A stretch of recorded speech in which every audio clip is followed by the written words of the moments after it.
ওগো দয়াময় আমার প্রভু দয়াময়, ওগো দয়াময় আমার প্রভু দয়াময়। ঈমানের দাবি যদি কুরবানি হয়, সে দাবি পূরণে আমি তৈরি থাকি যেন। ওগো দয়াময় আমার প্রভু দয়াময়,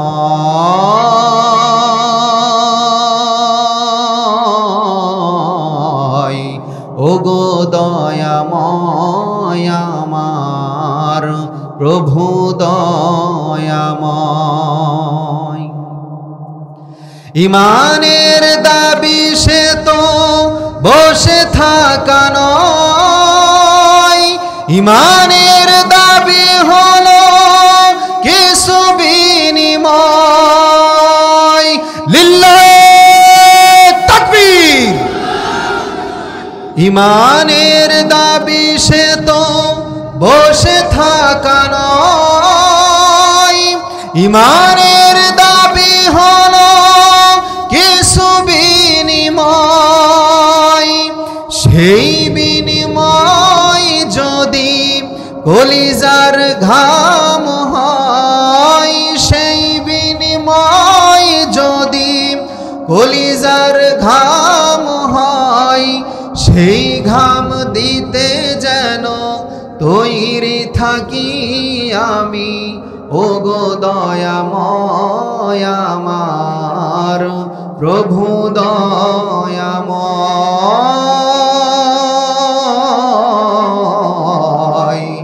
ওগো দয়াময় আমার প্রভু দয়াময়। আলহামদুলিল্লাহ, আল আকসা ইনস্টিটিউটের উদ্যোগে আয়োজিত মহাবিশ্বের মহাবিস্ময় মহাগ্রন্থ কোরআন কারিমের এই তাফসির মাহফিলের সুনামধন্য সম্মানিত সাহেবে সদর সভাপতি জনাব মোহাম্মদ আব্দুল হালিম, আতানাল্লাহু উমরাহু ওয়া বারাকাল্লাহু ফি হায়াতি। আমরা সকলে পড়ছি আল্লাহুম্মা আমিন। আজকের মাহফিলের প্রধান অতিথি ঐতিহ্যবাহী কুটচাঁদপুর মহেশপুরের অগণন জনমানুষের জননন্দিত জননেতা, আমাদের সকলের শ্রদ্ধার পাত্র, এ আকাশের ধ্রুব তারা, উজ্জ্বল নক্ষত্র, ইসলামী আন্দোলনের অকুতভয় দুঃসাহসিক নির্ভীক সৈনিক, আমাদের একান্ত কাছের মানুষ, আত্মার আত্মীয় জনাব অধ্যাপক মতিয়ার রহমান সাহেব, বারাকাল্লাহু ফি হায়াতি। আমরা সকলে পড়ছি আল্লাহুম্মা আমিন।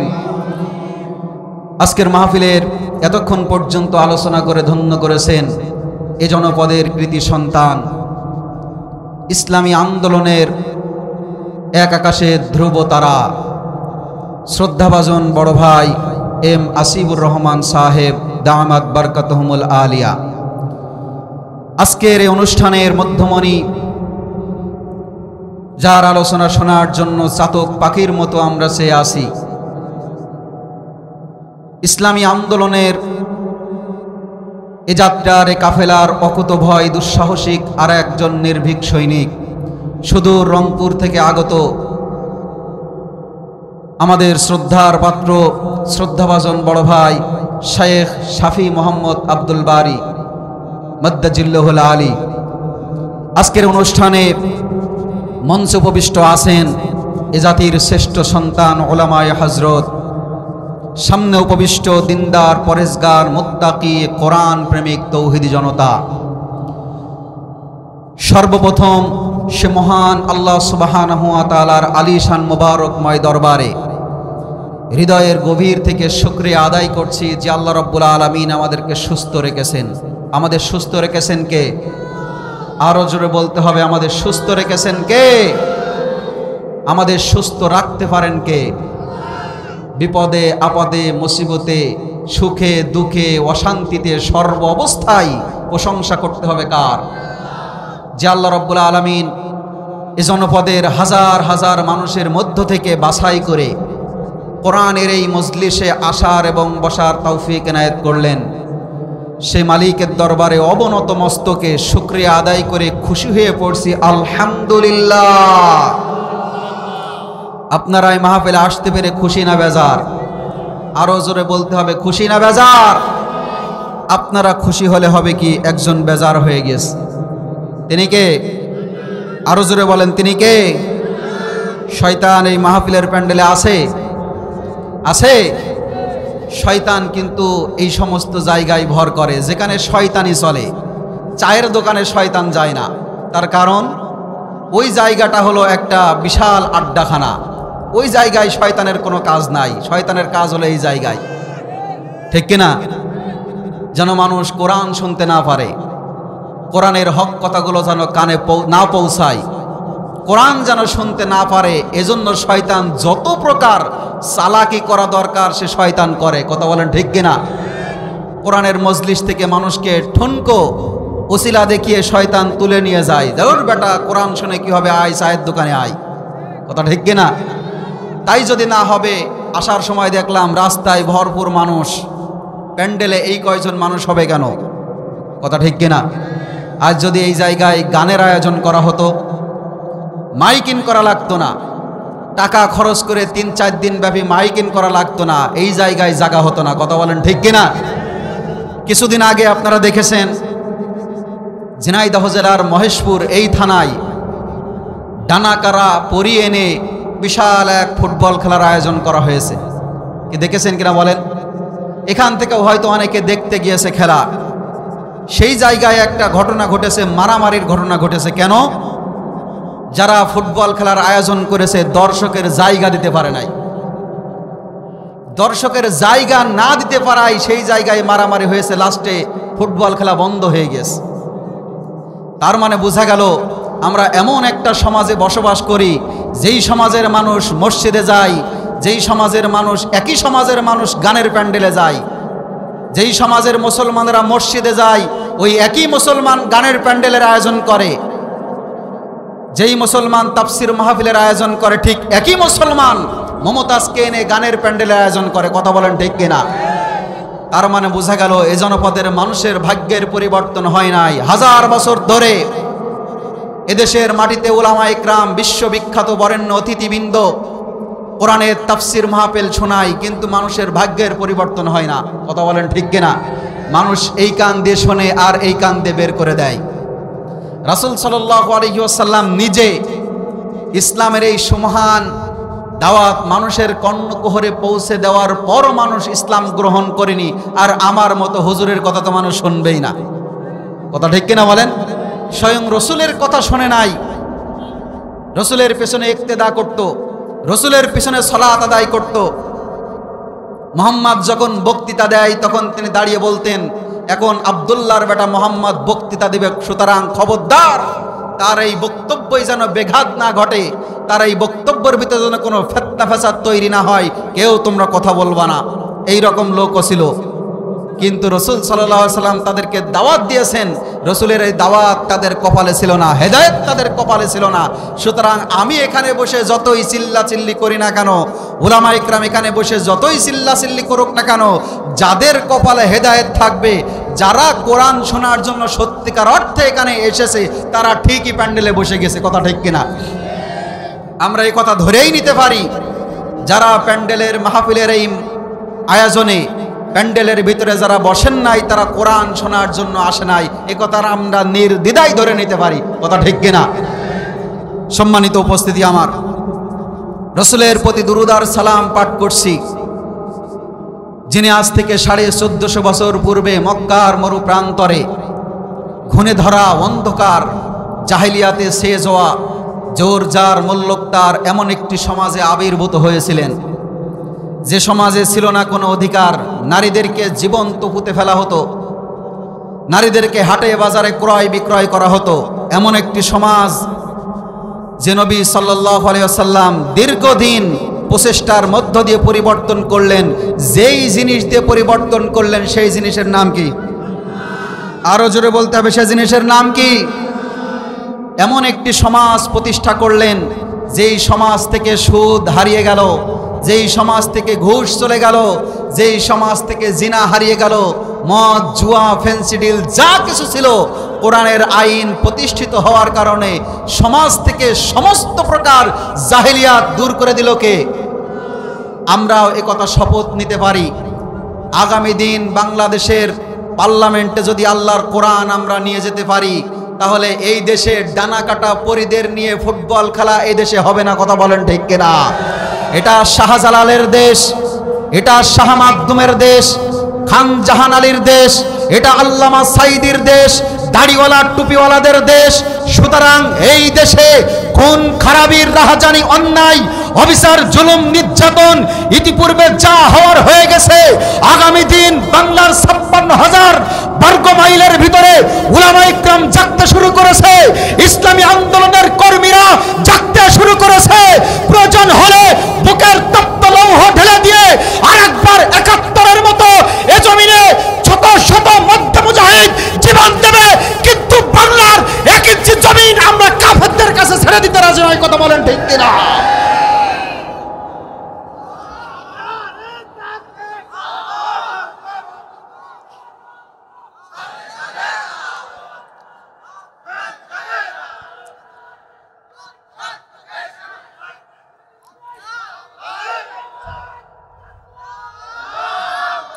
সম্মানিত উপস্থিতি আমার, আমরা দেখেছি এই কোরআন যখন সমাজে প্রতিষ্ঠিত হলো, সমাজ থেকে জাহিলিয়াত দূর হয়ে গেল। কি এক ম্যাজিক, কি এক মুজিজা আল্লাহর কোরআনে কারিমার ভিতরে দিয়েছেন, যে কোরআন প্রতিষ্ঠিত হয়ে যাওয়ার পর থেকে মানুষ ইচ্ছা করলেও আর প্রকাশ্যে মদ খেতে পারে না। সুবহানাল্লাহ পড়বেন না? মানুষ ইচ্ছা করলেও আর যুবতী মহিলা রাস্তা দিয়ে একাকী নীরবে নিভৃতে রাতের অন্ধকারে কিংবা দিনের বেলায় হেঁটে চলে যাবে, কারোর এই সৎ সাহস ছিল না এই মহিলার দিকে কুনজরে তাকানো। কথা বলেন ঠিক কিনা? কোরআন কি এক মুজিজা, কি এক বিধান চালু করে দিল। ব্যাংকের থেকে 1 বস্তা টাকা উঠিয়ে নিয়ে পলিথিনের ভিতরে করে নিয়ে একাকী নীরবে নিভৃতে, কোনো প্রটোকল লাগবে না, রাস্তা দিয়ে হেঁটে চলে যাবে, কারোর বাপের ক্ষমতা হবে না সেই টাকার দিকে কুনজরে তাকানো। কোরআন এমন একটি সমাজ বাস্তবায়িত করতে চাই, কোরআন এমন একটি সমাজ আমাদের উপহার দিতে চাই। কিন্তু দুঃখজনক হলেও সত্য, এদেশে নাকি 92-95% মুসলমানের দেশ। এই দেশে রাসূল সাল্লাল্লাহু আলাইহি সাল্লাম মাত্র 10,000 সাহাবী তৈরি করেছিলেন। কয় হাজার? আরো জোরে বলেন, কয় হাজার? 10,000 সাহাবী তৈরি করার মধ্য দিয়ে সমাজে কোরআন প্রতিষ্ঠা হয়ে গেল। আর এদেশে আপনার 92-95% মানুষ নাকি মুসলমান, তারপরও এদেশে কোরআনের আইন প্রতিষ্ঠিত হয় না। তার মানে বোঝা গেল এই 92-95% মুসলমানের ভিতরে ভেজাল আছে। আছে না নাই? ভেজাল ইচ্ছা আপনি বললেও আছে, না বললেও আছে। কথা বলেন ঠিক কিনা? নবীজি বলছেন, যুগে যুগে ইসলাম প্রতিষ্ঠা করার কাজে সব চাইতে যারা বাধা দিয়েছে 3 শ্রেণীর ব্যক্তি ইসলাম প্রতিষ্ঠার কাজে বাধা দিয়েছে। কয় শ্রেণীর ব্যক্তি বলেন? আরো জোরে বলেন, কয় শ্রেণী? 3 শ্রেণীর ব্যক্তি ইসলাম প্রতিষ্ঠার কাজে বাধা দিয়েছে। যার 1 নম্বর হলো সমসাময়িক রাষ্ট্র শক্তি ইসলাম প্রতিষ্ঠার কাজে বাধা দিয়েছে। রাষ্ট্র শক্তি ক্ষমতায় যে যখন এসেছে, ইসলাম চেয়েছে, ইসলাম চাই নাই, এই রকম রাষ্ট্র শক্তি পৃথিবীতে সবচাইতে বেশি। কথা বলেন ঠিক কিনা? নবীজি ইসলাম প্রতিষ্ঠা করবেন, ইসলামের এই সুমহান দাওয়াত যখন আল্লাহর নবী মানুষের কর্ণকুহরে পৌঁছে দেওয়ার জন্য একাকী নীরবে রাতের অন্ধকারে কিংবা দিনের বেলায় অক্লান্ত পরিশ্রম করে যখন চলেছে, এই কোরআনের দাওয়াত দিয়ে হযরত ওমর ফারুক রাদিয়াল্লাহু আনহু ইসলাম কবুল করেছে, আবু বকর ইসলাম কবুল করেছে, ওমর ফারুক ইসলাম কবুল করেছে, আলী রাদিয়াল্লাহু আনহু ইসলাম কবুল করেছে। এত বড় বড় কাফেররা ইসলাম কবুল করল। নবীজি সুকৌশলে বড় বড় লিডারদের কাছে ইসলামের এই সুমহান আদর্শ যখন পৌঁছে দিলেন, আল্লাহর কি মুজিজা! আল্লাহ রাব্বুল আলামিনের এই কোরআনের মুজিজার কারণে তৎকালীন সময়ের বড় বড় কাফেররা নবীজির কলতলে সেই ইসলামের ছায়াতলে চলে আসলো। পড়েন সুবহানাল্লাহ। ওমর ফারুক রাদিয়াল্লাহু আনহু বিশ্ববিখ্যাত কাফের। তৎকালীন সময়ের দুইজন ব্যক্তি সব চাইতে বড় কাফের ছিলেন। তার ভিতরে একজন হলেন আবু জাহেল আর একজন হলেন হযরতে ওমর। নবীজি দোয়া করলেন, হযরতে ওমরের ভাগ্য ভালো, আল্লাহ রাব্বুল আলামিন হযরতে ওমরের জন্য দোয়াটা কবুল করে নিলেন। পড়েন সুবহানাল্লাহ। ওমরের জন্য আল্লাহ রাব্বুল আলামিন দোয়াটা কবুল করে নিলেন। ওমরে ফারুক যখন ইসলামের পক্ষে আসলেন, তখন মক্কার বুকে আর কেউ ওমরের সামনে এসে দাঁড়ানোর হিম্মত করে নাই। সুবহানাল্লাহ পড়বেন না? তার কারণ এমন একজন ব্যক্তি, ওমরে ফারুক এমন একজন ব্যক্তি, তিনি ইসলাম গ্রহণ করার আগেও ছিলেন হিরো, ইসলাম গ্রহণ করার পরেও তিনি হিরো। সুবহানাল্লাহ পড়বেন না? এই সমাজে যারা ইসলাম প্রতিষ্ঠার কাছে বাধা দেয়, রাসূলের জামানার সাথে যদি আপনি মিলিয়ে দেখেন, আজও সারা পৃথিবীর মোড়ল মাতব্বর যারা, সারা পৃথিবীর নেতৃত্ব দিচ্ছে যারা, কয়জন রাষ্ট্রপ্রধান ইসলাম চায়? আমাদের বাংলাদেশের কথা চিন্তা করেন।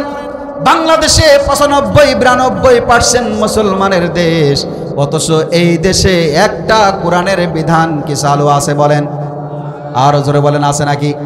একটা কোরআনের বিধান চালু আছে এমন নজির নাই। কোরআনের কারিমের বিধান এই দেশে চালু নাই, ইসলামের কোনো একটা বিধান এই দেশে চালু নাই। তার কারণ হলো এই দেশের দাড়িওয়ালা, টুপিওয়ালা, পাগড়িওয়ালা, জুব্বাওয়ালা ধর্মীয় অনুশাসনের অধিকারী যারা, এর ভিতরে 50% ধর্মীয় অনুশাসন মেনে চলাকারী এই ব্যক্তিরা ইসলাম চায় না। কথা বলেন ঠিক কিনা? জালেমরা তো ইসলাম চাবে না, এটা চিরন্তন সত্য, মহাবাস্তব কথা। কিন্তু এই দেশে এক শ্রেণীর উলামা ইকরাম আছে যারা হলো হালুয়া রুটি খাওয়া উলামা ইকরাম, যারা হলো সরকারি আলেম। কথা বলেন ঠিক কিনা? সরকারি আলেম যারা, তারা কিন্তু কোনোদিন কোরআনের সঠিক কথা, কোরআন বাস্তবায়িত হোক, কোরআন প্রতিষ্ঠিত হোক, এটা কিন্তু তারা চাইবে না। কথা বলেন ঠিক কিনা? তার কারণ কোরআন যদি চলে আসে, আমরা যে ফুফা দিয়ে খাই, আমরা যে পীরের খানকা খুলে বসে আছি, আমাদের এই দাদাগিরি, আমাদের এই পীরগিরি, আমাদের এই 2 নম্বরই কায়দার এই সিস্টেম চলবে না। কথা বলেন ঠিক কিনা?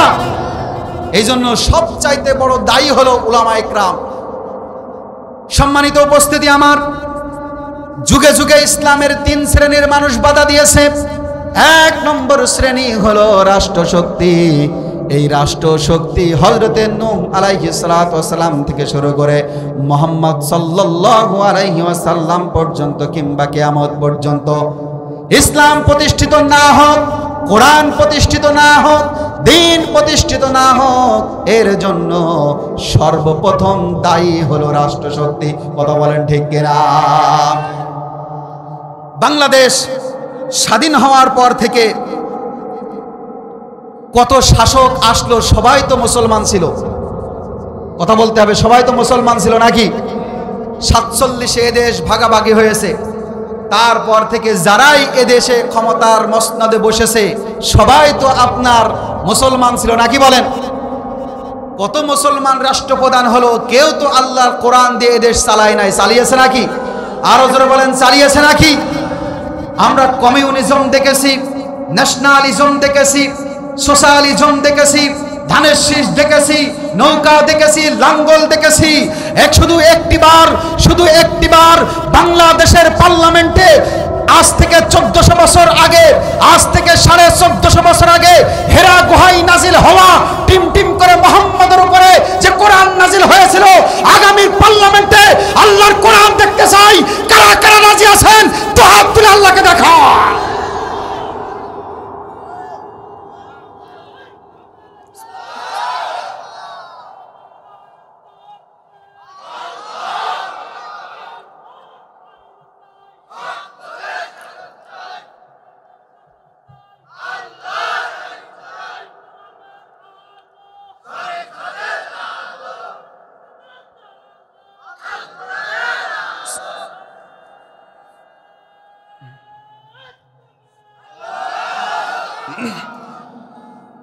আল্লাহ রাব্বুল আলামিন বলছেন, ওয়াজাহিদু ফিল্লাহি হাক্কা জিহাদিহি হুয়াজতাবাকুম ওয়ামা জাআলা আলাইকুম ফিদ্দীনি মিন হারাজ। পড়েন আল্লাহু আকবার। আল্লাহ রাব্বুল আলামিন আজ থেকে ১৫০০ বছর আগে মুহাম্মদ সাল্লাল্লাহু আলাইহি ওয়াসাল্লামের উপরে ওহী নাজিল করে জানিয়ে দিয়েছেন, ও নবী তুমি বলে দাও, জাতির কওমের লোকদেরকে সাবধান করে দাও, ওয়াজাহিদু ফিল্লাহি হাক্কা জিহাদি। এক শ্রেণীর মানুষদেরকে, এক শ্রেণীর ঈমানদারদেরকে আল্লাহ রাব্বুল আলামিন বাছাই করে নিয়েছেন, আল্লাহ রাব্বুল আলামিন তাদেরকে সিলেক্ট করে নিয়েছেন। পড়েন সুবহানাল্লাহ। আল্লাহ কাদেরকে সিলেক্ট করেছেন, আল্লাহ কাদেরকে নির্ধারিত করেছেন, কাদেরকে বাছাই করেছেন, শোনার দরকার আছে না নাই? আরো জোরে বলেন, শোনার দরকার আছে না নাই? আল্লাহ রাব্বুল আলামিন যাদেরকে সিলেক্ট করেছেন তারা আল্লাহর জান্নাতে যাবে, আর আল্লাহ রাব্বুল আলামিন যাদেরকে ছাঁটাই করে ফেলেছেন তারা যতই বুজুর্গ হোক আর যতই বুজুর্গানে আশেদান হোক না কেন, যতই নামাজি হোক আর পাগড়িওয়ালা হোক আর জুব্বাওয়ালা হোক, হাজী সাহেব হোক আর যাই হোক না কেন, আল্লাহ যাদেরকে ছাঁটাই করে দিয়েছেন ওদের কোনো ইবাদত কোশ্চেন কালো মাথার উপরে উঠবে না। কথাকার? আর জোরে বলেন কথাকার?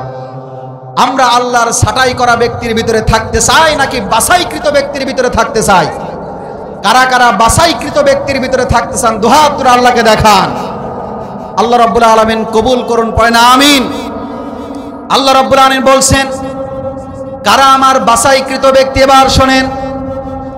আল্লাহর বাছাইকৃত ব্যক্তি যদি হতে চান, আল্লাহর সিলেক্টেড বান্দাদের ভিতরে যদি আপনি শামিল হতে চান, আপনার দুইটা কাজ করা লাগবে। কয়টা কাজ?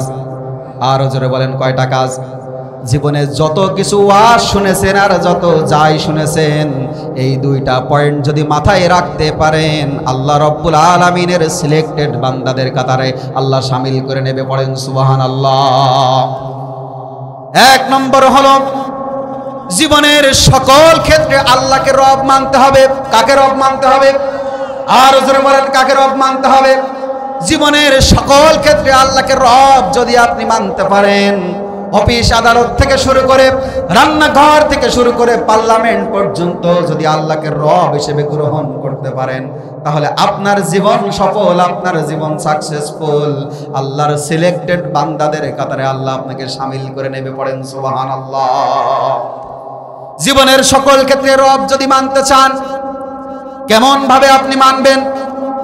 খলিফাতুল মুসলিমিন আমিরুল মুমিনিন হযরত ওমর ফারুক রাদিয়াল্লাহু আনহুর কাছে জিজ্ঞাসা করা হলো, ওগো রাসূলুল্লাহর সাহাবী, অর্ধ পৃথিবীর প্রেসিডেন্ট আপনি আমাদেরকে বলেন জীবনের সকল ক্ষেত্রে রব কিভাবে মানব? খলিফাতুল মুসলিমিন আমিরুল মুমিনিন হযরত ওমর ফারুক রাদিয়াল্লাহু আনহু সাহাবীর প্রশ্নের জবাবে বলছেন, ও রাসূলুল্লাহর সাহাবী শুনে রাখো, আমি ওমরের এই ক্ষমতা নাই নিজস্ব ব্যক্তিগতভাবে মাসালা দেওয়া।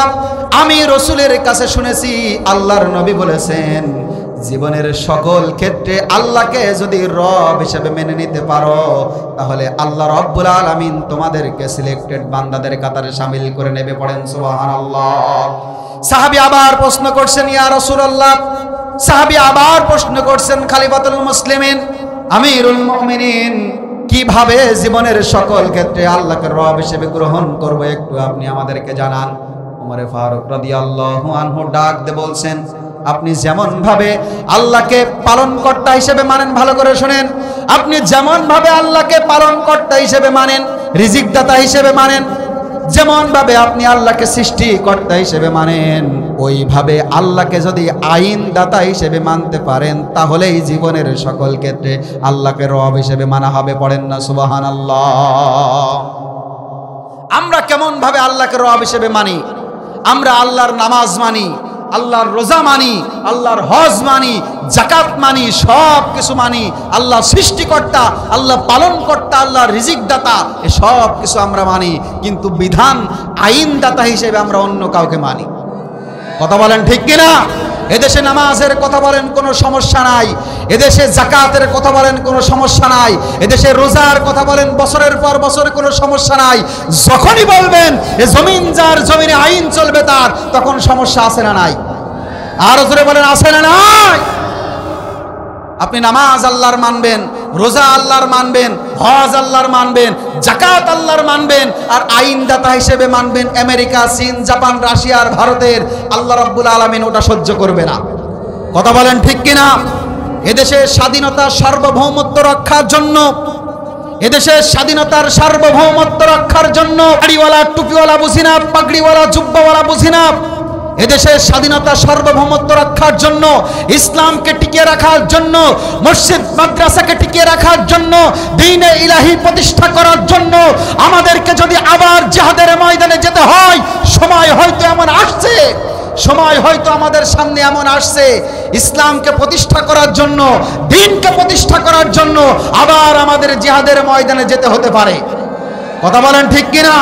রাসূল সাল্লাল্লাহু আলাইহি ওয়াসাল্লাম যেমন উহুদের ময়দানে গিয়েছিলেন, তাবুকের ময়দানে গিয়েছিলেন, বদরের ময়দানে গিয়েছিলেন, খন্দকের ময়দানে গিয়েছিলেন, ইয়ামামার ময়দানে গিয়েছিলেন, এরমুক যুদ্ধের ময়দানে গিয়েছিলেন, তারপরে ইসলাম প্রতিষ্ঠিত হয়েছিল। কথা বলেন ঠিক কিনা? ঠিক আমাদেরকেও আপনার অনেক ত্রায় উত্রায় পেরোতে হবে, অনেক ঘাত প্রতিঘাত পেরোতে হবে, অনেক বাধা বিপত্তি প্রতীক্ষা সব কিছু ত্যাগ করতে হবে। জীবন চলে যাবে, সম্পদ চলে যাবে, ধন চলে যাবে, পরিবার ছাড়তে হতে পারে, এরপরেও আল্লাহর কোরআনে কারীম প্রতিষ্ঠা না হওয়া পর্যন্ত এই জমিন আমরা বাতিলদের কাছে ছেড়ে দেব না। কথা বলেন ঠিক কিনা? যদি প্রয়োজন হয়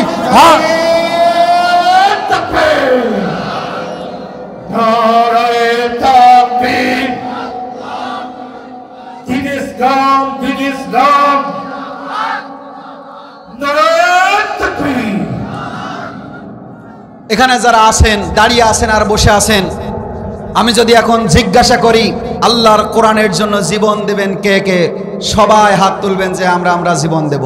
কথা বলেন ঠিক কিনা? হাত নিচেই থাকবে এরকম লোক খুঁজে পাওয়া কঠিন। কথা বলেন ঠিক কিনা? সকলে আমরা আবেগে বলে ফেলবো যে হ্যাঁ আল্লাহর জন্য আমরা জীবন দিব, কিন্তু আগামীকাল সকালবেলা কোটচাঁদপুরের মাটিতে, মহেশপুরে, ঝিনাইদহের মাটিতে যদি আল্লাহর কোরআনকে নিয়ে অবমাননা করা হয়, আল্লাহর দ্বীনের কোনো জিহাদের মিছিলে যদি আপনাকে শামিল হওয়ার কথা বলা হয়, তখন আপনি বলবেন যে ওই কাজ আমাদের না, আমি অনেক ব্যস্ত আছি, আমার চাকরি আছে, আমার অফিস আছে, আমার অমক আছে, তমক আছে। কথা বলেন ঠিক কিনা? আমি অমক কাজ করি, তমক কাজ করি, আমার ওই জায়গায় যাওয়ার সময় নাই। অথচ এই মাহফিলের ময়দানে বসে আপনি হাত তুললেন, আল্লাহর জন্য আপনি জীবন দিয়ে দেবেন। এই রকম 2 নম্বরী মার্কা মানুষ এদেশে হাজার হাজার কোটি কোটি সব এরকম 2 নম্বরী মানুষ, যার কারণে 95-96% মুসলমান হওয়ার কারণেও এদেশে আল্লাহর কোরআন প্রতিষ্ঠিত হয় না। নবীজি মাত্র 10,000 সাহাবী, কয় হাজার? আর জোরে বলেন কয় হাজার? 10,000 সাহাবী তৈরি করলেন। এই 10,000 সাহাবী এমন ভাবে তৈরি করলেন যাদের ইমানের ভিতরে সুই ঢুকানো যাবে না। আল্লাহু আকবার পড়েন, আর জোরে পড়েন আল্লাহু আকবার। 10,000 সাহাবী তৈরি করলেন। এই 10,000 সাহাবী এমন ভাবে তৈরি করলেন, সারা পৃথিবীর সমস্ত শক্তি এক জায়গায় করে যদি তাদের ইমানে ধাক্কা দেওয়া হয়, শক্তি পিছিয়ে আসবে কিন্তু ইমান চুল পরিমাণ নড়চড় হবে না। পড়েন আল্লাহু আকবার। এমন লোক তৈরি করেছিলেন উত্তপ্ত বালুকাময় মরুভূমির উপরে হযরতে বেলালকে শোয়া দিয়ে, বেলালের বুকের উপর যখন পাথর চাপা দেওয়া হয়, বেলালকে জিজ্ঞাসা করা হয়, ও বেলাল তোমার এখন কেমন লাগে? বেলাল হাসে আর আল্লাহর জান্নাতের স্বপ্ন দেখে। বেলালকে জিজ্ঞাসা করা হয়, ও বেলাল তুমি কি মুহাম্মাদের ধর্ম ত্যাগ করবা? বেলাল মুস্কি হাসি দিয়ে বলে, ও আবু জাহেলের দলেরা শুনে রাখ, ও আবু জাহেলের দলেরা শুনে রাখ, আমি বেলালকে যদি কাটতে কাটতে টুকরো টুকরো করে ফেলা হয়, মুহাম্মাদের হাতে হাত রেখে কালেমা পড়ে মুসলমান হয়েছি, আর আমার মালিকের পথে আমি অবিচল অটল আছি। দুনিয়ার সব কিছু যদি আমার কাছ থেকে চলে যায়, এরপরও চুল পরিমাণ কিঞ্চিত পরিমাণ আমি বেলালকে ইমানের রাস্তা থেকে সরানো যাবে না। পড়েন আল্লাহু আকবার।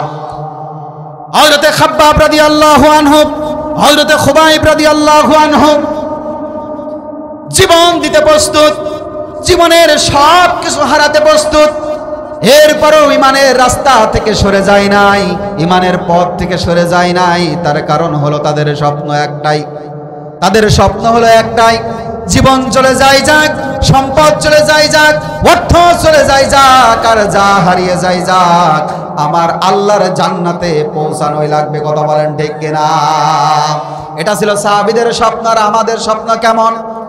আমাদের স্বপ্ন হলো এমন, যোগে জাগে কোন রকম 2 নম্বরই কায়দায় যদি একবার মেম্বারে পাস করতে পারি, চেয়ারম্যানে পাস করতে পারি, তাহলে 10 বছর পর্যন্ত 10 পুরুষ ওই ব্যক্তির বসে খাই। কথা বলেন ঠিক কিনা? আমাদের ধান্দা হলো এইরকম, আমরা যদি দলের কোনো একটা নেতা হতে পারি, আর মেম্বার, চেয়ারম্যান, এমপি তো অনেক দূরের ব্যাপার। কথা বলেন ঠিক কিনা? নবীজির জামানায় নবীজি ইয়েমেনের গভর্নর হিসেবে নিযুক্ত করবেন হযরতে মুআয ইবনে জাবাল রাদিয়াল্লাহু আনহু। ভালো করে শুনেন, ইয়েমেনের গভর্নর হিসেবে নিযুক্ত করবেন মুআয ইবনে জাবাল রাদিয়াল্লাহু আনহুকে। ডাক দিয়ে বলছেন, ও মুআয, তোমাকে ইয়েমেনের গভর্নর হিসেবে নিযুক্ত করা হবে। আল্লাহু আকবার পড়েন। ইয়েমেন হলো এমন একটা জায়গা, বাংলাদেশের মতো এক টুকরা জায়গা নয়, বাংলাদেশের চাইতে কয়েক গুণ বড় এমন একটা জায়গায় গভর্নর নিযুক্ত করা হবে। হযরতে মুআয ইবনে জাবাল রাদিয়াল্লাহু আনহু কান্না করে। আল্লাহু আকবার পড়েন। মেম্বার, চেয়ারম্যান নয়, এমপি নয়, একটা গভর্নর নিযুক্ত করা হবে। মুআয ইবনে জাবালকে জিজ্ঞাসা করা হলো, ও মুআয, তুমি কান্না করো কেন? তোমার তো হাসার কথা, আনন্দিত হওয়ার কথা। কোন নির্বাচন ছাড়াই তুমি ইয়েমেনের গভর্নর। আল্লাহু আকবার পড়েন। মুআয ইবনে জাবাল কান্না করে, ব্যাপার কি? প্রশ্নের জবাবে মুআয ইবনে জাবাল ডাক দিয়ে বললেন, ও রাসূলুল্লাহর সাহাবী, শুনে রাখো, আমি মুআয ইবনে জাবালকে ইয়েমেনের গভর্নর হিসেবে নিযুক্ত করা হলো, এর মানে এই দুনিয়ার দিকে আমাকে ঠেলে দেওয়া হলো। পড়েন আল্লাহু আকবার। দুনিয়ার দিকে আমাকে ঠেলে দেওয়া হলো, আমি তো এটার যোগ্য নই। ইয়েমেনের গভর্নর হওয়ার মতো কোনো যোগ্যতা আমার নাই, অথচ আল্লাহর নবী মনোনীত করেছেন, যার কারণে আমাকে যেতেই হবে। সুবহানাল্লাহ পড়বেন না? আজ যদি বাংলাদেশের কোনো একটা দলের প্রধান যদি ডাক দিয়ে বলে, অমক, তোমাকে আজ থেকে এই অঞ্চলের প্রধান করা হলো, এই অঞ্চলের মেম্বার হিসেবে নিযুক্ত করা হলো, তার ঠেলায় আলাদা। কথা বলেন ঠিক কিনা? তার ঠেলায় আলাদা, তার ঠেলায় অন্ধকার। এলাকার মানুষ আর সুখে শান্তিতে থাকতে পারে না, এলাকার মানুষ আর ঘরে ঘুমাতে পারে না, তার ঠেলায় অন্ধকার। বিগত সরকারের আমলে আমরা দেখেছি এদেশে ইসলামী আন্দোলনের প্রথম সারির নেতৃবৃন্দকে তারা একের পর এক ফাঁসি দিয়েছে। কথা বলেন ঠিক কিনা? একের পর এক ফাঁসির কাষ্টে ঝুলিয়ে শাহাদাতের শরবত পান করিয়েছে, কত নির্যাতন আর নিপীড়ন চালিয়েছে। সর্বশেষ আল্লাহর গায়বী মদদাসার মধ্য দিয়ে এদেশ থেকে চিরতরের জন্য তারা নিপাতিত হয়েছে। কথা বলেন ঠিক কিনা? এখান থেকে আমাদের শিক্ষা নেওয়া উচিত, আগামী ও দূর ভবিষ্যতে যদি ওই কালচার কেউ ধারণ করে, কেউ বহন করে, এর চাইতেও কঠিন পরিণতি হতে পারে কিনা বলেন? আর জোরে বলেন, পারে কিনা? ইতিপূর্বে নমরুদ, ফেরাউন, ইতিহাস এই সাক্ষী আমাদেরকে দিয়ে গেছে। তারা ইসলামের সাথে গাদ্দারি করেছিল, দ্বীনের সাথে, সমসাময়িক নবীদের সাথে তারা গাদ্দারি করেছিল, টিকতে পারে নাই। কথা বলেন, টিকতে পেরেছে? আগামীতেও যদি এই ৫৬,০০০ বর্গ মাইলের ভিতরে আল্লাহর কোরআনের সাথে গাদ্দারি করে, ইসলামী আন্দোলনের সাথে গাদ্দারি করে, দ্বীনের সাথে গাদ্দারি করে, রাসূলের সুন্নাতের সাথে গাদ্দারি করে, বাংলার মুসলমান জাগতে শুরু করেছে। বাংলার মুসলমান ২৪শে জুলাই, আগস্টের মতো প্রয়োজনে আরেকবার রাজপথে নামবে। তারপরও স্বৈরাচারকে বিদায় করা হয়েছে, স্বৈরাচারের জুলুম, নির্যাতন, নিষ্পেষণ করা হয়েছে। আগামীতেও যদি প্রয়োজন হয়, কোন স্বৈরাচারের আবির্ভাব যদি হয়, এদেশের লক্ষ কোটি যুবক জীবন দেওয়ার জন্য রাজপথে তৈরি হয়ে আছে। এদেরকে ঠেকানোর মতো কোন বুলেট দিয়ে এদেরকে ঠেকানো যাবে না। কথা বলেন ঠিক কিনা? নারায়ে তাকবীর। আল কোরআনের আলো, আল কোরআনের আলো। সম্মানিত উপস্থিতি আমার, এজন্য আসুন, আল্লাহ রাব্বুল আলামিন বলছেন, ওয়াজাহিদু ফিল্লাহি হাক্কা জিহাদিহি ওয়াজতাবাকুম ওয়ামা জাআলা আলাইকুম ফিদ্দীনি মিন হারাজ মিল্লাতা আবিকুম ইব্রাহিম। পড়েন আল্লাহু আকবার। আল্লাহ তোমাদেরকে মনোনীত করেছেন, আল্লাহ তোমাদেরকে সিলেক্ট করেছেন, যদি তোমরা আল্লাহর সিলেক্টেড বান্দা হতে চাও তাহলে তোমাদের দুইটা কাজ করা লাগবে। কয়টা কাজ মনে আছে তো? এক নম্বর হলো তোমাদের আল্লাহকে রব হিসেবে গ্রহণ করতে হবে। শুধু মসজিদে মাদ্রাসায় নয়, রাজপথেও আল্লাহকে যদি রব হিসেবে গ্রহণ করতে পারো, আল্লাহর সিলেক্টেড বান্দাদের কাতারে আল্লাহ শামিল করে নেবে। পড়েন সুবহানাল্লাহ।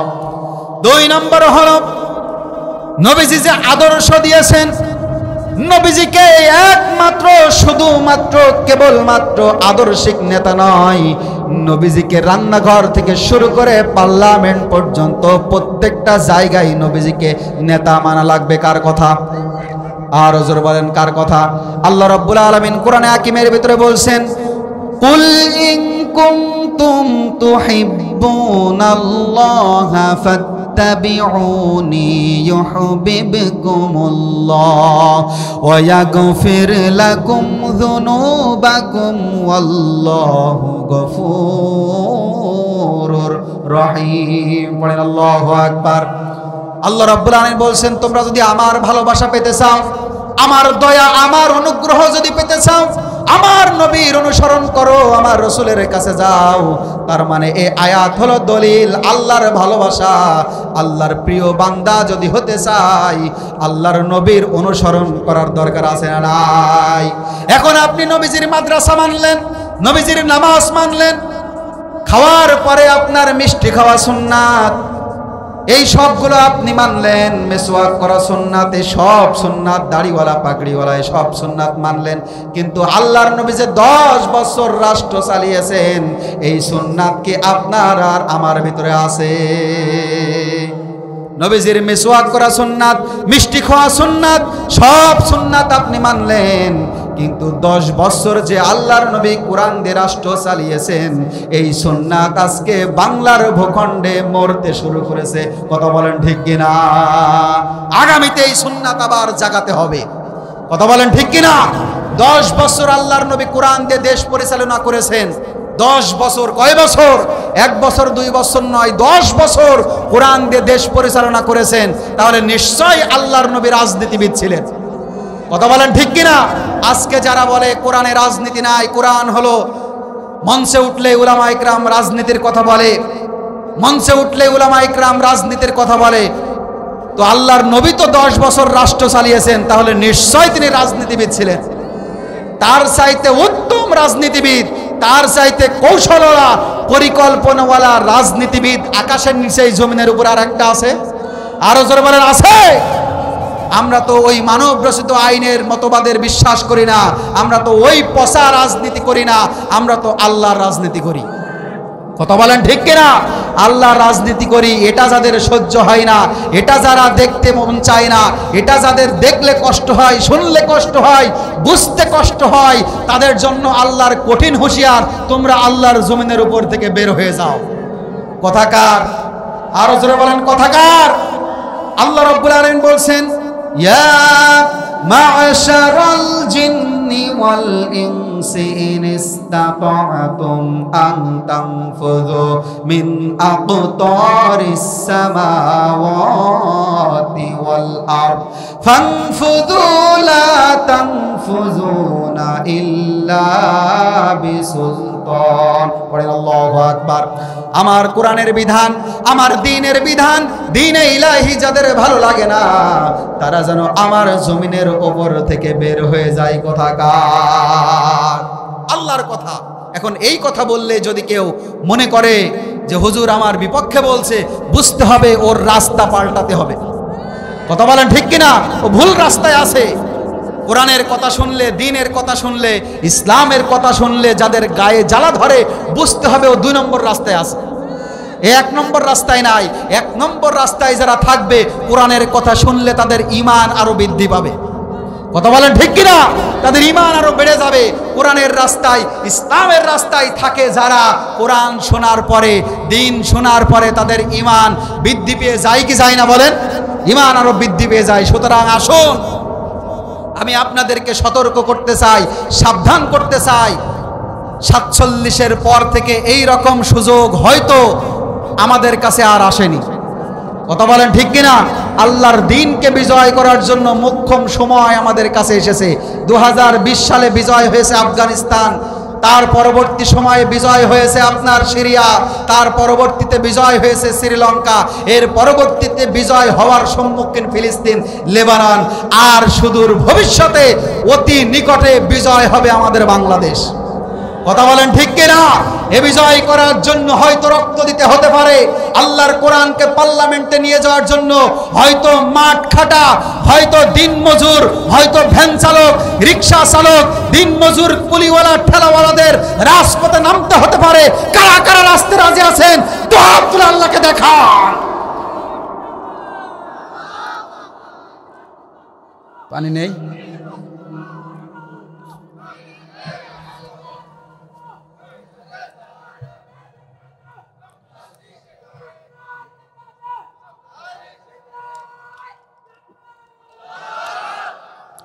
যারা যারা হাত তুলেছেন হাতটা আবার উঠান। কি সুন্দর দেখা যায় না বলেন? হাতগুলো তুলেছেন, এই হাত দেখছেন কে? আরো জোরে বলেন, দেখছেন কে? আল্লাহ সাক্ষী, এই হাতগুলোকে যদি কোটচাঁদপুরের ময়দানে কখনো জিহাদের ডাক আসে, আপনারা সামনের কাতারে থাকবেন ইনশাআল্লাহ। কি রাজি আছেন তো? আল্লাহর দ্বীনের জন্য শুধু মাহফিলের প্যান্ডেলে নয়, শুধু মাদ্রাসায় নয়, শুধু মসজিদে নয়, যেভাবে হাত তুলেছেন, যেভাবে হাত তুলেছেন, এই হাতগুলো রাজপথে আমরা দেখতে চাই। কথা বলেন ঠিক কিনা? আগামী দিন বাংলার এই 56,000 বর্গ মাইলের প্রতি ইঞ্চি পরিবর্তন করার জন্য কোরআনের শাসন প্রয়োজন আছে না নাই? আরো জোরে বলেন, কোরআনের শাসন প্রয়োজন আছে না নাই? আজ যারা মোড়ে মোড়ে চাঁদাবাজি করে, আজ যারা মোড়ে মোড়ে লুচ্ছমি করে, আজ যারা মোড়ে মোড়ে মানুষের কাছে চাঁদা তুলে, আজ যারা মোড়ে মোড়ে মানুষদেরকে হয়রানি করে, অদূর ভবিষ্যতে কোরআনের আইন যদি বাস্তবায়িত হয়ে যায়, কোরআনের শাসন যদি কায়েম হয়ে যায়, এই দেশে কারোর বাপের সাহস থাকবে না একজন মানুষকে চাঁদাবাজি করা, একজন দিনমজুরের রিকশা চালক, ভ্যান চালক, তার কাছ থেকে চাঁদা তোলা। কথা বলেন ঠিক কিনা? কোরআনের শাসন যদি কায়েম হয়ে যায়, এদেশের প্রত্যেকটা মানুষ নিরাপদ থাকবে। রাতের অন্ধকারে কিংবা দিনের বেলায় একাকী নীরবে নির্জনে রাতের অন্ধকারে দিনের বেলায় নীরবে নিভৃতে হেঁটে চলে যাবে, কারোর সাহস থাকবে না সেই ব্যক্তির দিকে তাকানো। কথা বলেন ঠিক কিনা? নবীজি বলছেন, ও খাব্বাব, আমি স্বপ্ন দেখি এমন একটা সমাজের, এমন একটা যুগের স্বপ্ন দেখি, এমন একটা সময়ের স্বপ্ন দেখি, যে সময় ইয়েমেনের রাজধানী সানা থেকে শুরু করে সৌদি আরবের হাজরামাউত পর্যন্ত একাকী নীরবে সৌন্দর্যের পশরা দিয়ে কোনো নির্জন নারী তিনি একাকী হেঁটে চলে যাবে, লা ইয়াখাফু ইল্লাল্লাহ, তার অন্তরের ভিতরে আল্লাহর ভয় ছাড়া কারো ভয় থাকবে না। সুবহানাল্লাহ পড়বেন না? কোরআন এমন একটা সমাজ প্রতিষ্ঠা করতে চাই, সেই সমাজ প্রতিষ্ঠা করার জন্য আমরা যারা ওয়াদাবদ্ধ হলাম, আমাদের এখন কিছু কাজ আছে। সেই কাজটা হলো কি? আপনারা দেখেছেন বাংলাদেশে প্রতিদিন হাজার হাজার তাফসির মাহফিল হচ্ছে। এই তাফসির মাহফিল করতে গিয়ে, তারই ধারাবাহিকতায় এই মাহফিল করতে গিয়ে বিশাল একটা খরচ হয়েছে। হয়েছে কি হয় নাই বলেন? আপনারা দিয়েছেন, মন ভরে দান করেছেন, যেই হাতগুলো আপনারা আল্লাহকে দেখিয়েছেন, ওই হাতগুলো এখন একটু পকেটের ভিতরে ঢোকাতে হবে। কি রাজি আছেন তো ইনশাল্লাহ? যা পারেন, 2 টাকা, 5 টাকা, 10 টাকা, 20 টাকা, 50 টাকা, 100 টাকা, 5,000, 10,000, 20,000, 50,000, যে যা পারেন আল্লাহর কোরআনের মহব্বতে। কিসের মহব্বতে? এইবার তো আর গলায় জ্বর নেই। কিসের মহব্বতে? কিসের মহব্বতে বলেন? আল্লাহর কোরআনের মহব্বতে। আপনি এই জায়গায় দান করবেন, মনে করবেন না যে এটা বিতা হয়ে গিয়েছে। এই জায়গায় দান করলে কেমন হয় একটা উদাহরণ দিলে বুঝতে সহজ হবে। আমরা যারা ধান লাগাই, মাঠে যারা ধান চাষ করি, এই ধান চাষ করার আগে পাতো দিই না? পাতো, চারা রোপণ পাতো দিই কিনা বলেন? 1 বিঘে ধান লাগাতে আমাদের পাতোর জন্য ধানের বীজ লাগে কয় কেজি? সর্বোচ্চ ধরলাম 10 কেজি। এই 10 কেজি ধানের পাতো দিয়ে 1 বিঘা ধান লাগাই। আল্লাহর কি দয়া, আল্লাহর কি রহমত, 3-4 মাস পর যখন ওই ধান কেটে বাড়ি আনি, 10 কেজি থেকে আপনার 30 মণ বৃদ্ধি করে দেয় কে? আরো জোরে বলতে হবে, বৃদ্ধি করে দেয় কে? সম্মানিত উপস্থিতি আমার, ইসলামের দ্বিতীয় শ্রেণীর বাধা হলো তারা, সমাজের যারা ধনী ব্যক্তি, ধন কুবের যারা, যারা দেশের মানুষের অধিকার নষ্ট করে, কলমের খোঁচাই যারা লক্ষ লক্ষ টাকা নিজের পকেটে আত্মসাৎ করে, এই ব্যক্তিগুলো ইসলাম প্রতিষ্ঠা হোক এটা চাই না। কথা বলেন ঠিক কিনা? 3 নম্বর হলো স্বার্থবাদী গায়েবী নিবাসী, স্বার্থবাদী ধর্মীয় কিছু উলামা একরাম আছে, ধর্মীয় কিছু ব্যক্তি আছে, এরা মাহফিলের প্যান্ডেলেও আসে, এরা আবার গানের প্যান্ডেলেও যায়, এরা মসজিদেও আসে, গানের প্যান্ডেলেও যায়, এরা মাদ্রাসায়ও যায়, এরা আবার পুজো মণ্ডলেও যায়, এরা মসজিদেও যায়, এরা আবার আল্লাহর তাফসিরুল কোরআনুল কারীমের মাহফিলেও আসে। এরকম লোক আছে না নাই? যত বড় উলামা একরাম হোক না কেন, যত বড় আল্লাহ ওয়ালা হোক না কেন, যদি আপনার দ্বীনের ভিতরে, আপনার অন্তরের ভিতরে নেফাকির ভাগ থাকে, নেফাকির ছিটে ফুটা যদি অন্তরের ভিতরে লালন করেন, কিঞ্চিত পরিমাণ নেফাকি মুনাফিকি যদি অন্তরের ভিতরে ঢুকে যায়, আপনার কোনো ইবাদত কোশ্চেন কালেও আল্লাহর কাছে কবুল হবে না। কথাকার স্বার্থান্বেষী কিছু উলামা ইকরাম দ্বীনের পাগল আছে, যারা আপনার আলেমদের কাছে আসে, মুখে মুখে আলেমদেরকে বলে আমরা তোমাদের সাথে আছি, আবার তলে তলে কাফেরদের কাছে গিয়ে বলে আমরা তোমাদের সাথে আছি। এরকম লোক আছে না নাই? এদিকে মাহফিলের প্যান্ডেলে এসে হাত তোলে, হ্যাঁ আমরা আল্লাহর কোরআন বিজয় করতে চাই, আবার সকালবেলা দেখা যাচ্ছে বাতিলের মিছিলের প্রথম কাতারে যায়। এই রকম মুসলমান এই সমাজে আছে না নাই? মসজিদের মেম্বার বসে যখন ইমাম সাহেব বক্তব্য দেয় জুমার দিন, তখন হাত তুলে বলে হুজুর আপনাদের সাথে আছি, আপনাদের সাথে ছাড়া আর কার কাছে যাব? ইসলাম তো দরকার, কোরআন তো দরকার, জমিনে ইসলাম প্রতিষ্ঠিত হোক এটা তো আমরা চাই। অথচ ওই ব্যক্তি মসজিদ থেকে বের হয়ে গিয়ে শয়তানের পক্ষে স্লোগান দেয়। এরকম লোক আছে না নাই? এই 2 নম্বরে যারা করে, আল্লাহ রাব্বুল আলামিন কোরআনে কারীমের ভিতরে বলছেন, এই 2 নৌকায় পা দিয়ে যারা বসে আছে আর ভাবতেছে, মনে মনে করতেছে আল্লাহ আমাদেরকে জান্নাত দেবে না তো দেবে কার? ও মিয়া, আপনি যে শয়তানকেও খুশি করার জন্য কাজ করছেন, আল্লাহকেও খুশি করার জন্য কাজ করছেন। আপনার মতো ভেজাল যুক্ত মুসলমান আল্লাহর কাছে 4 পয়সাও দাম নাই। কথা বলেন ঠিক কিনা?